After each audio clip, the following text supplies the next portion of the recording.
नमस्कार कामगार मित्रांनो, स्वागत आहे तुमचं नवीन योजना यूट्यूब चॅनलमध्ये। कामगार मित्रांनो, आत्ताची सगळ्यात मोठी अपडेट ही आहे की बांधकाम कामगार योजनेची तुम्ही नोंदणी केल्यानंतर तुम्हाला जो भांडी वितरणाचा लाभ मिळतो, हा भांडी वितरणाचा लाभ घेण्यासाठी तुम्हाला जी अपॉइंटमेंट आहे ती अपॉइंटमेंट तुम्हाला घ्यावी लागणार आहे। आता ही अपॉइंटमेंट घेताना काही अडीअडचणी येत आहेत। तुम्हाला काही अडीअडचणी येत असतील तर मला कमेंटमध्ये नक्की सांगा, त्यावरती मी काही ना काही सोल्यूशन नक्कीच घेऊन येईल। पण भरपूर कामगारांना असा प्रॉब्लेम येत आहे की एक भांडी वितरणाचा फॉर्म त्यांनी भरलेला आहे, पण भांडी वितरणाचा फॉर्म भरून त्यांनी जी अपॉइंटमेंट आहे ती अपॉइंटमेंट घेतलेली आहे आणि XYZ अपॉइंटमेंट असेल डेट, त्या डेटवरती त्यांना जाणं शक्य नाही झालं। मग अशा परिस्थितीमध्ये या ठिकाणी या बांधकाम कामगारांना भांडी वितरणाचा लाभ मिळतो की नाही? तर होय मित्रांनो, 100% भांडी वितरणाचा तुम्हाला हा लाभ मिळणार आहे। फक्त जी अपडेट आहे ती अपडेट तुम्हाला समजून घेणं महत्त्वाचं आहे आणि याच्याबाबतचीच माहिती आपण आज या व्हिडिओमध्ये घेणार आहोत। तत्पूर्वी तुम्ही जर चॅनलवरती नवीन असाल तर चॅनलला सबस्क्राइब करा, व्हिडिओ आवडला तर व्हिडिओला लाईक करा। लाईक केल्यानंतर कमेंटच्या ठिकाणी जे हाईप नावाचं बटन येतं त्यावरती क्लिक करा, जेणेकरून इतर बांधकाम कामगारांपर्यंत हा व्हिडिओ नक्कीच पोहोचेल। सो व्हिडिओला हाईप मात्र नक्कीच करा। आत्ताची अपडेट जी कामगार अपडेट आहे ती काय आहे ती व्यवस्थितपणे समजून घ्या। तर गृहोपयोगी वस्तुसंच जो 30 वस्तुसंच आहेत, म्हणजे 30 नग आहेत या संचामध्ये, यासाठी तुम्ही मागणी अर्ज केला असेल। आता एक बांधकाम कामगार असा आहे ज्यांनी ह्या वस्तुसंच मागणीसाठी अर्ज केलेला आहे, म्हणजेच हाऊस होल्ड आयटम किट मागणी अर्ज केलेला आहे। आता हा मागणी अर्ज त्यांनी केला आणि त्यांची जी डेट होती ती डेट कोणती होती? Appointment date. तर 22/9/2025 ही त्याची अपॉइंटमेंट डेट होती, पण ह्या डेटवरती त्यांना त्या ठिकाणी भांडी वितरणाचा जो लाभ आहे तो घेणं शक्य नाही झालं। मग आता ह्या बांधकाम कामगारांना भांडी वितरणाचा लाभ मिळेल की नाही?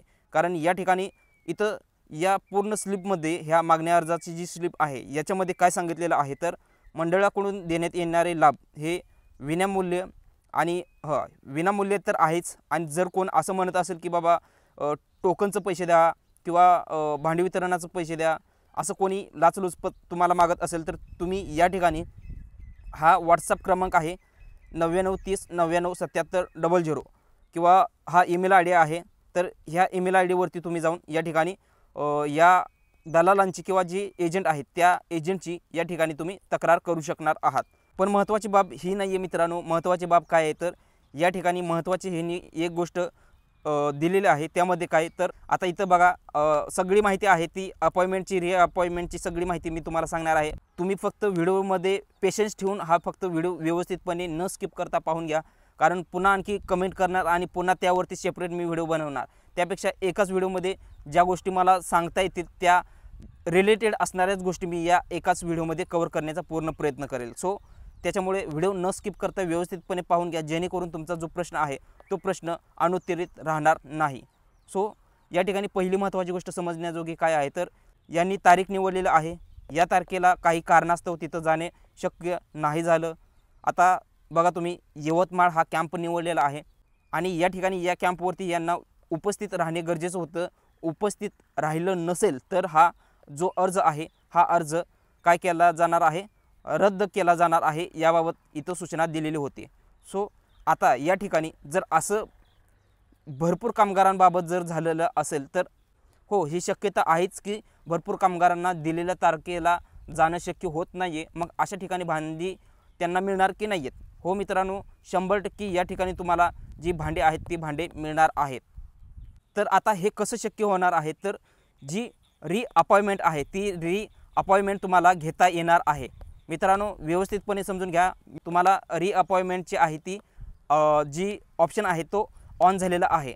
आता ही अपॉइंटमेंट कोणाला घेता येते, तर ज्यांची इथं जी डेट आहे ती डेट मिस झालेली आहे त्याच व्यक्तींना या ठिकाणी ही अपॉइंटमेंट घेता येते। फक्त तुम्हाला अपॉइंटमेंट घेताना तुमचं मंडळाचं जे कामगार कार्ड आहे ते कामगार कार्ड किंवा आधार कार्ड हे तुम्हाला तिथं घेऊन जायचं आहे। सो ह्या गोष्टी झाल्या, तिथं तुम्हाला बायोमेट्रिक वगैरे करायचं आहे आणि गृहोपयोगी वस्तुसंच तुम्हाला ताब्यात दिला जाणार आहे। आणि जर नाही दिला तर ही बायोमेट्रिक झाल्यानंतर तुम्हाला एक लेखी पोच दिली जाते। ही लेखी पोच तुम्हाला घेणे गरजेचं आहे, कंपल्सरीच आहे। बायोमेट्रिक केल्यानंतर तुम्हाला ही गोष्ट घेणं गरजेचं आहे। जर तुम्ही ही लेखी पोच नाही घेतला तर भांडी वितरणाचा लाभ तुम्हाला मिळणार नाही, हे लक्षात ठेवा। आणि भांडी न घेता तुम्ही जर फक्त थंब जो आहे तो बायोमेट्रिक पद्धतीने तुम्ही थंब देऊन आला आणि भांडीची जी पोच आहे ती लेखी पोच न घेता तुम्ही वापस आला आणि जर तुमच्याबाबत असं झालेलं असेल तर या ठिकाणी जे मंडळ आहे ते जबाबदार राहणार नाही आहे. सो ही महत्त्वाची गोष्टी होत्या, ते तुम्हाला समजणं गरजेचं होतं. आता महत्त्वाचे अपडेट, कामगार अपडेट काय आहेत ते समजून घ्या. जी भांडी वितरणासाठी तुम्ही अर्ज करता तो भांडी वितरणाचा अर्ज म्हणजेच मागणी अर्ज जर तुमचा त्याचा लाभ घेतलेला नसेल तर या ठिकाणी तुम्हाला रिअपॉइंटमेंट ओपन झालेली आहे. होय मित्रांनो, रिअपॉइंटमेंट तुम्हाला घेता येणार आहे. फक्त व्यवस्थितपणे माहिती समजून घ्या. हळूहळू या ठिकाणी हा जो टॅब आहे तो टॅब किंवा जी सुविधा आहे ती सुविधा हळूहळू या ठिकाणी देण्यात येत आहे. आता हळूहळू देण्यात येत आहे याचा अर्थ काय, तर या ठिकाणी अमरावती जिल्हा मित्रांनो, अमरावती जिल्हा आणि यवतमाळ ह्या 2 जिल्हे आहेत. ह्या दोन्ही जिल्ह्यामध्ये आता सध्याच्या घडीला हे रिअपॉइंटमेंट तुम्हाला घेता येणार आहे. फक्त या 2 जिल्ह्यामध्येच तुम्हाला रिअपॉइंटमेंट घेता येणार आहे. मित्रांनो, असं नाही की अमरावती आणि यवतमाळ ह्या 2 जिल्ह्यांनाच या ठिकाणी रिअपॉइंटमेंट घेता येते, तर असं नाही आहे. बाकीच्या जिल्ह्यांमध्ये तुम्हाला सुद्धा या ठिकाणी रिअपॉइंटमेंट घेता येणार आहे. फक्त ह्याची जी सुविधा आहेत ह्या सुविधा तुमच्यापर्यंत पोहोचण्यासाठी म्हणजेच याबाबतची अंमलबजावणी करण्याबाबत जे काही टॅब आहेत ते हळूहळू सुरू होणार आहेत. तर तुमच्या जिल्ह्यामध्ये जर हे भांडी वितरणाची जे रिअपॉइंटमेंटची डेट आहे ती तुम्हाला घेता येत असेल तर कमेंटमध्ये तुमचा जिल्हा नक्कीच सांगा. त्यावरती मी नक्कीच व्हिडिओ अपलोड करणार आहे. जर तुम्हाला रिअपॉइंटमेंट घ्यायची असेल तर कशा पद्धतीने घेता येते ते पाहण्यासाठी या व्हिडिओवरती क्लिक करा.